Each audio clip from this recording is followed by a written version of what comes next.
rescatar lo que se Dios les bendiga, perdió. estimados amigos y hermanos, en esta mañana.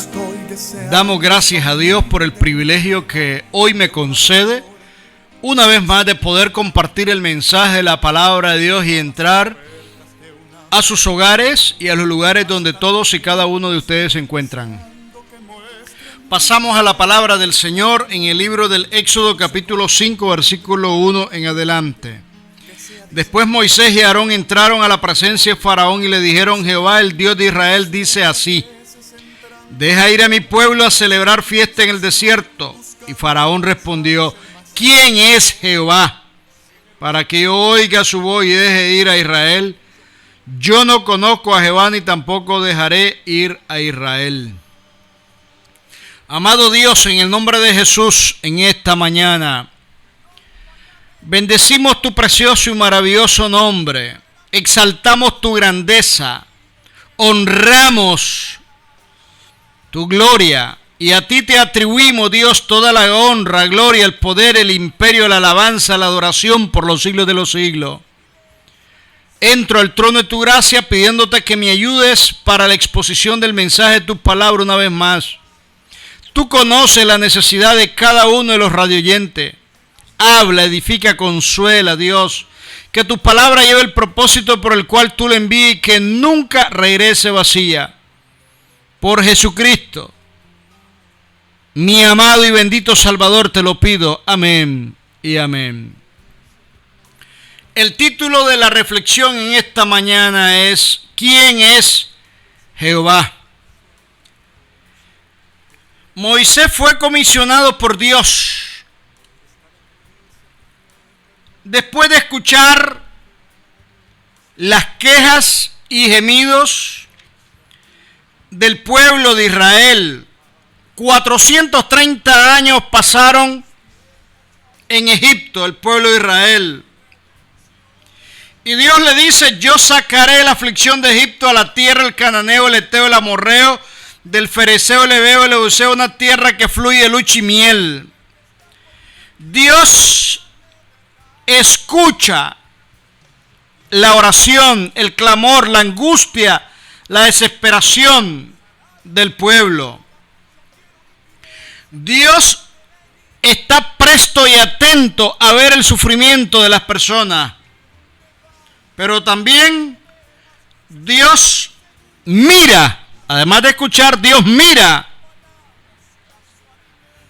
al que esté en angustia esperando de Dios una respuesta. Dice el capítulo 3, versículo 7, bien he visto la aflicción de mi pueblo que está en Egipto y he oído su clamor a causa de sus exactores, pues he conocido sus angustias y he descendido para librarlo en mano de los egipcios y sacarlo de aquella una tierra buena y ancha, tierra que fluye leche y miel, en lugares del cananeo, del eteo, del amorreo, del fereceo, del heveo y del jebuseo. El clamor de los hijos de Israel ha venido delante de mí, también he visto la opresión con que los egipcios lo oprimen. Estimado amigo y hermano, Dios ha visto tu clamor, tu situación, tu enfermedad, tu desesperación. Dios ha visto tu angustia. Dios ha visto tu necesidad. Pero además de que ha visto, Él ha escuchado y también en su momento Dios prestamente se dispone a responder. Moisés fue comisionado para esa labor de parte de Jehová. Llega a la presencia del faraón con una orden de parte del Dios del cielo: deja ir a mi pueblo. Deja ir a mi pueblo a celebrarme fiesta en el desierto. Y una de las declaraciones más soberbias que encuentro en la palabra del Señor es la que expresa Faraón. Y dice: ¿quién es Jehová? No con el ánimo y el deseo humilde y sincero de saber más de Dios, sino que dice con desprecio y una actitud de orgullo: ¿quién es Jehová para que yo le obedezca? En otras palabras, no lo conozco, ni tampoco voy a dejar ir a Israel. Dios le había dicho a Moisés en el capítulo 4, versículo 22. Sin lugar a dudas se lo dijo Moisés a Faraón al inicio. Irá Faraón, Jehová ha dicho así: Israel es mi hijo, mi primogénito. Ya te he dicho que deje ir a mi hijo para que me sirva, mas no has querido dejarlo ir. Y aquí yo voy a matar a tu hijo, tu primogénito. ¿Sabe qué es lo que Dios dice aquí? Que antes de la caída, como dice Proverbio, antes de la caída es la altivez de espíritu. La soberbia de una persona afecta a esa persona y a su entorno, su núcleo familiar, el barrio, la ciudad, la nación. Faraón era cabeza de un imperio, es un título que se le da como rey de Egipto, Faraón. Tiene poder, pero ahora hay un problema. Llegó alguien que es más poderoso que Faraón. Llegó alguien que empieza a retar a la lista de dioses egipcios, porque empieza una lucha entre el Dios del cielo y los ídolos que son vanos. Por supuesto, para dejar por sentado quién es el único Dios, quién es el que manda los cielos en la tierra y bajo la tierra. Faraón dice quién es Jehová.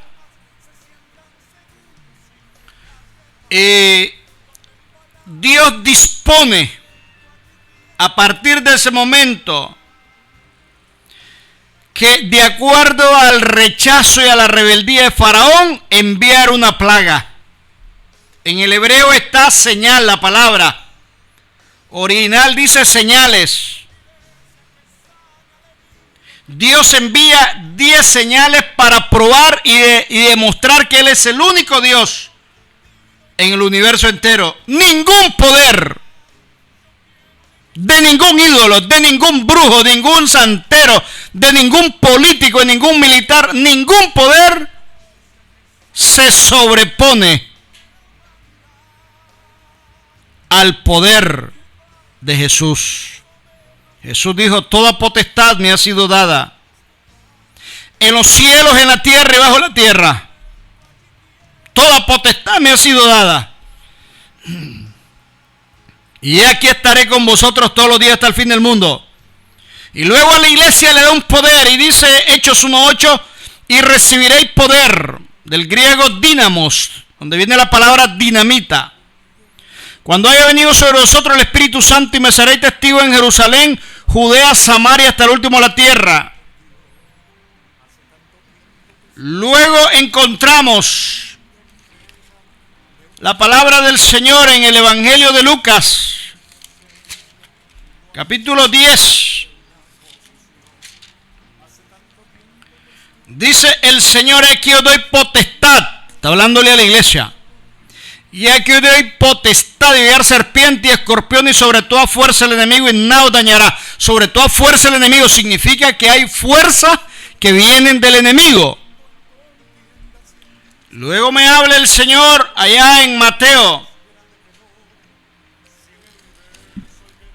y da a la iglesia una garantía total y absoluta para que la iglesia esté clara de que de parte de quién está la victoria. Nosotros estamos al lado del vencedor. Mateo 16:18: y yo también te digo que tú eres Pedro, y sobre esta roca edificaré mi iglesia, y las puertas del Hades no prevalecerán contra ella. El Hades es un término griego que hace alusión en este texto a una fuerza poderosa maligna que viene del infierno. Entonces, ¿qué tiene la iglesia a su mano? Lo mismo que tuvo Moisés. Señor, ¿qué hago? Frente al Mar Rojo y atrás de Moisés, los egipcios, Faraón y su ejército. Y le dice: Jehová, ¿qué tienes en la mano? Una vara. Dile al pueblo de Israel que marche. A veces nosotros estamos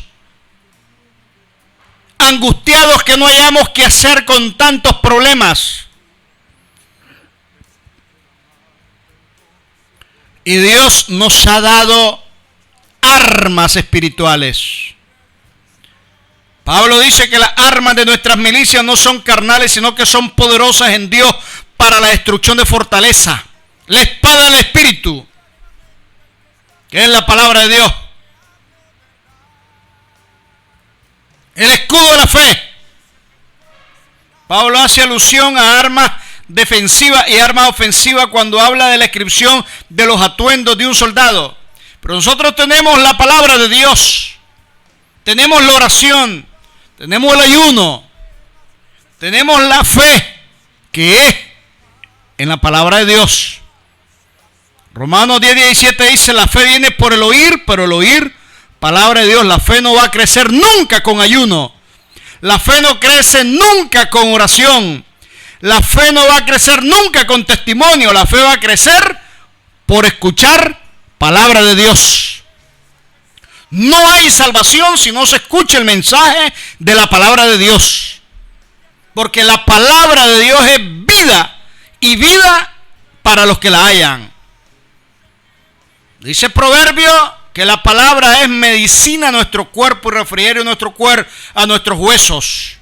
Salmo 107:20 dice que Dios envió su palabra y los sanó, pero agrega una frase a continuación y dice: y los libró de su ruina. Personas que están muy endeudadas, atribuladas, no tienen trabajo.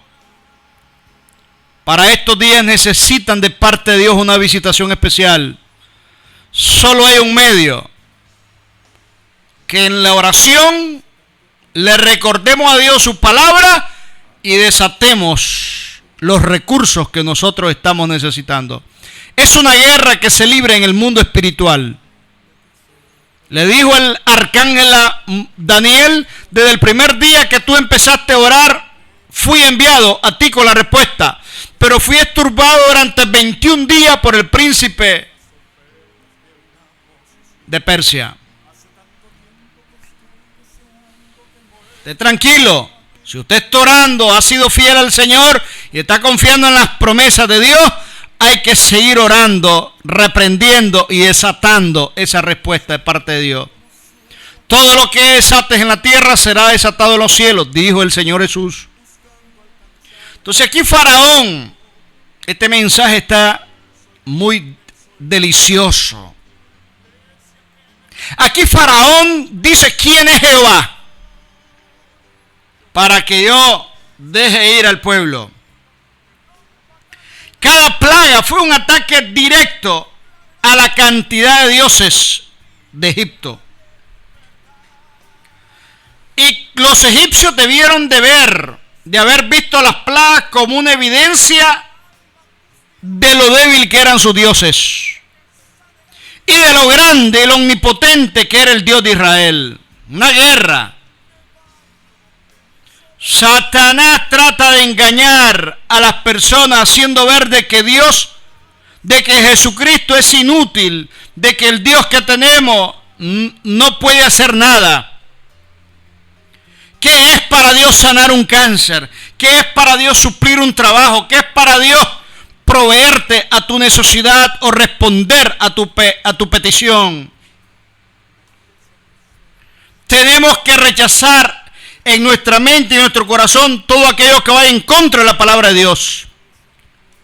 Yo no voy a permitir nunca ninguna duda que el enemigo me quiera imponer a mi vida para hacerme cambiar de opinión acerca del concepto que yo tengo de Dios. ¿Quién es Jehová? Vamos a responder quién es Jehová. Capítulo 3 del libro del Éxodo, versículo 13 al 15. Dijo Moisés a Dios: he aquí que yo llego a los hijos de Israel y les digo: el Dios de vuestros padres me ha enviado a vosotros. Si yo me preguntara en cuál es su nombre, ¿qué le responderé? Y respondió Dios a Moisés: yo soy el que soy. Y dijo: así dirá a los hijos de Israel: yo soy, me envió a vosotros. Además dijo Dios a Moisés: así dirá a los hijos de Israel: Jehová, el Dios de vuestros padres, el Dios de Abraham, de Isaac y Dios de Jacob, me ha enviado a vosotros. Este es mi nombre para siempre, con el que me recordará por todos los siglos. Dios le da a Moisés una misión de sacar al pueblo de Israel de la esclavitud que por 430 años han estado en Egipto. Moisés le dice: tú me envías, pero tú no te me has revelado con el nombre por el cual yo debo de darle a conocer al pueblo. Y Dios le dice a Moisés en el verbo haya, en el hebreo ser del verbo siempre presente, que era impronunciable, H-Y-H-B-H. Más tarde le agregaron la A y la E para hacerlo pronunciable Yahvé. Pero era impronunciable el nombre de Dios. El verbo haya es el verbo yo soy. Significa que Dios fue en el pasado, Dios es en el presente y Dios será lo mismo en el futuro. Él no cambia. Me deleito hablando del Dios del cielo. Él no cambia, es el mismo. Dice allá un texto en hebreo: Jesucristo es el mismo ayer, hoy y siempre. Él no cambia, es el mismo. Lo mismo que Él es en el pasado, es en el presente, será en el futuro. Dios no envejece, Él es eterno. Y aquí tengo que aclarar varias cosas. Dios no es inmortal. Cuando hablamos de inmortalidad, hablamos de alguien que ha sido creado, como el ser humano. Dios es eterno. No ha tenido principio, ni tendrá jamás fin. Por eso Jesús usa la primera y la última letra en el alfabeto griego para decir: yo soy el alfa y el omega. Para describir y que entendieran los oyentes de que Jesucristo es eterno de igual manera. Y por eso quiero yo aclarar, a la luz de la palabra de Dios, que dice que Dios es espíritu, y los que le adoran deben de adorarle en espíritu y en verdad. ¿Cómo? Jesús dijo: yo soy la verdad. Se le debe de adorar sin necesidad de tener una representación visible de figura humana. Y esa es una de las blasfemias más atrevidas que hace la religión tradicional, de hacer figura de Dios. No, nosotros adoramos a Dios y lo representamos una figura. Y me vienen con el comentario: tú tienes una madre, me dicen a mí, un padre, tú tienes una foto de ella en tu cartera, pero tú no veneras ni adoras a tu madre, sino que lo andas por recordatorio. Entonces nosotros de igual manera tenemos a la Virgen de una forma, tenemos a Cristo, al Padre, y así tenemos a los santos, todos como una figura que nos recuerda nada más. Eso se llama idolatría. Y para aclaración, yo no cargo fotos de mi madre ni mi padre. Ni fotos mías tengo, nada. Para no perder tiempo. Jehová dijo: yo soy el que soy. Así le darás a conocer al pueblo. Ahora estas naciones hacen la Virgen Negra en un país, en África. Hacen la Virgen del Cobre en Cuba. La Virgen Chela de Ojos Azul en Portugal. Hacen la Virgen China, Ching Mo. Hacen la Virgen blanca, pelo amarillo o cabello amarillo en Alemania, Herta. La hacen oscura de piel, cabello negro en la India, Indrani. Y en cada país donde la Virgen va apareciendo con el color de piel de esas etnias o naciones. La gente es tan ilógica que adora a la Virgen al invento y a la imaginación de las personas. Aquí en Nicaragua, si yo hiciera una lista de todas las vírgenes que existen, hay más de 100 vírgenes. Santa Marta, la Auxiliadora, la María, la Mercedes, la Virgen de Cuapa. Y la gente está en ilógica que a todas les adoran. A todas les piden, a todas les claman. Santa Ana, la del Perpetuo Socorro, la Mediadora de toda gracia, la Purísima. A todas les piden, a todas les claman. Y eso se llama idolatría, y la idolatría es pecado. Solo hay un Dios. Dice 1 Timoteo 2:5, solo hay un Dios. Un Dios. No hay tres dioses. Nosotros no adoramos a tres dioses. A un Dios adoramos. Y un mediador entre Dios y los hombres que se llama Jesucristo. Hombre. Solo hay un Dios. Dice la palabra del Señor. Y solo hay un mediador entre Dios y los hombres, Jesucristo hombre. Todo lo que el ser humano busca, como en Egipto los dioses, estaba el dios del Nilo, el dios de la rana, el dios de la mosca, el dios del piojo.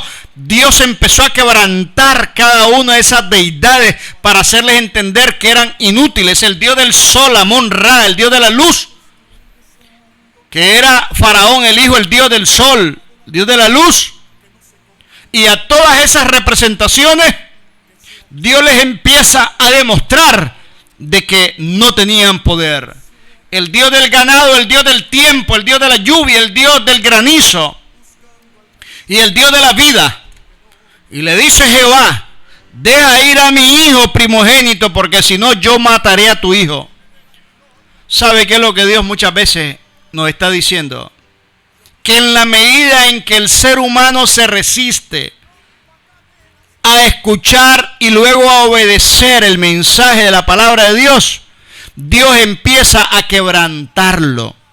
De tal manera que el ser humano se dé cuenta de que las cosas que le están sucediendo no provienen por casualidades, sino que hay alguien que está tratando con esa persona. Y por último, lo que Dios hace, empieza a tocar lo que más aman en la familia, que son los hijos. Los hijos se enferman, los hijos se graban, los hijos se escapan de morir, pero es Dios que está poniendo su mano, porque hay cosas que hay que arreglar en la familia. Hay cosas que hay que arreglar ahí entre los padres o entre el padre o la madre. Hay situaciones que arreglar con Dios en la vida espiritual, y Dios trata con lo que más le duele. La última plaga que Dios manda fue la plaga y la muerte de los primogénitos, que murieron todos los primogénitos en Egipto. El primogénito de los hombres, el primogénito de los perros, de los gatos, de los animales. El primogénito es el hijo mayor, o es el primer hijo. Todos los primeros hijos murieron, de los animales como de las personas. Todos los hijos mayores murieron. Y el hijo que iba a sentarse en el trono después que muriera Faraón, se murió también. Y por eso es que Dios es muy claro y le dice a Moisés, yo soy el que soy.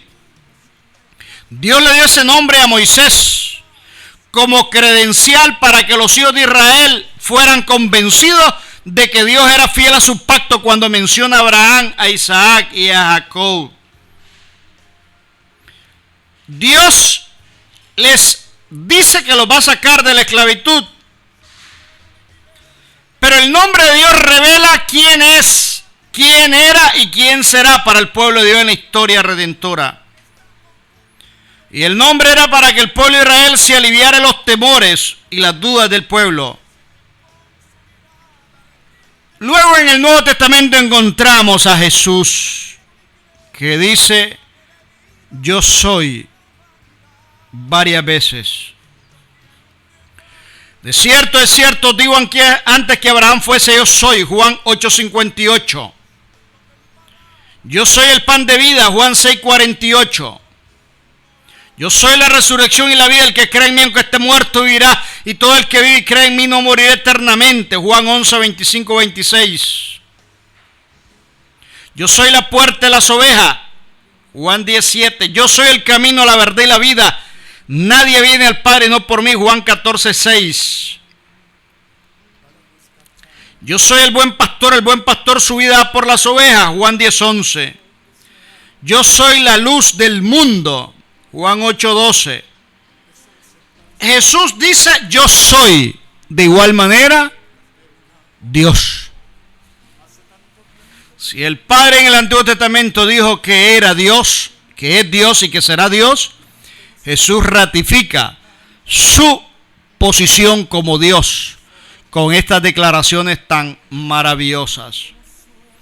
Así que si en el Antiguo Testamento Dios se revela de esa manera, Jesús en la gracia que estamos actualmente, una etapa maravillosa, se revela como el Dios siempre presente. ¿Por qué usted y yo no podemos confiar en Jesús? ¿Por qué no podemos confiar nuestros problemas en Jesús? ¿Por qué no podemos confiar nuestras enfermedades que son ya desahuciadas por los médicos? ¿Por qué? Porque sencillamente no queremos o no tenemos la suficiente fe. Hay situaciones difíciles en las cuales Dios nos lleva al extremo para que nos demos cuenta que nadie más nos puede ayudar, solamente Jesucristo. Y Él está en esta mañana con los brazos abiertos. Él dice en su palabra, venid a mí, todos los que estáis trabajados y cargados, y hora de descansar. Él nos invita a que vayamos directamente hacia Él. No hay problema que Jesús no nos pueda ayudar. Problema legal, problema administrativo, problema de cualquier naturaleza. Muchas veces las instituciones del Estado te atrasan resolver ciertos permisos, autorizaciones, porque a veces los funcionarios están esperando que uno les dé soborno. No me les deje un peso a ningún funcionario, porque es un deber del funcionario público atender y resolver la solicitud de acuerdo a la ley. Pero tenemos que orar a Dios, Señor, trata con ese funcionario, Dios, para que me resuelva esta petición, este problema. Si no me resuelve, quita a ese funcionario y pone a otro que me resuelva. Así le oro yo al Señor.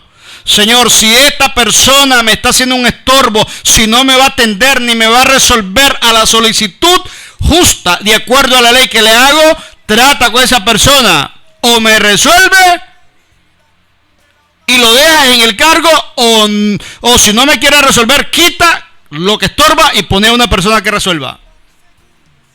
Pero para Dios no hay nada imposible. Y Dios es bueno, hermano, porque siempre me responde. Dios te bendiga en esta mañana. Te habló tu hermano en Cristo, José Luis Norori Hooker. Bendito el nombre de Dios.